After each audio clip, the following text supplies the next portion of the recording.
నిజామాబాద్ జిల్లా పిప్రిలో దారుణం జరిగింది. వడ్డీ చెల్లించమన్నందుకు అప్పిచ్చిన వ్యక్తి ఇంటికి నిప్పు పెట్టారు దుండగులు. ఆర్మూరు మండలం పిప్రి గ్రామానికి చెందిన అబ్దుల్ భారీ అనే వ్యక్తికి 6 ఏళ్ల క్రితం 5 లక్షలు అప్పుగా ఇచ్చాడు రాజమల్లు.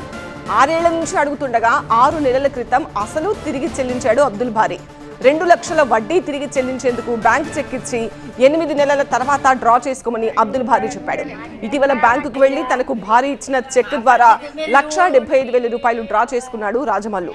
డబ్బెందుకు విత్డ్రా చేసుకున్నామని ఆగ్రహంతో 35 లీటర్ల క్యాన్లో పెట్రోల్ తీసుకొచ్చి రాజమల్లు ఇంటికి నిప్పి పెట్టాడు అబ్దుల్ భారీ. పూర్తిగా వస్తువులు, ఫర్నిచర్ అంతా దగ్ధమైపోయాయి.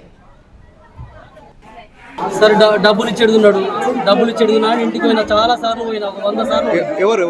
అతనే ఇప్పుడు ఇల్లు పెట్టిన అబ్దుల్ భారీ. కాలకంటే మెడకు టైట్ చేసే వరకు వచ్చి ఇల్లు కట్టాలి.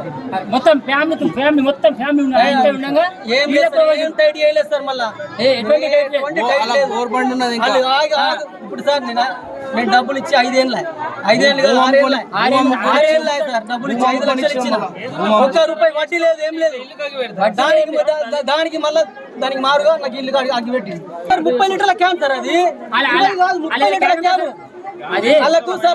గవర్నమెంట్ ఉంటది, 30 లీటర్ల క్యాన్ మొత్తం తీసుకొని వచ్చిండు. నా భార్య కాళ్ళు మొక్కింది, అన్న ఆగు మాట్లాడదాం ఉంటే మాట్లాడదాం ఉంటే అయినా సరే కాళ్ళు మొక్కగా కూడా ఆగలేడు. నేను ఇంట్లో పోయినా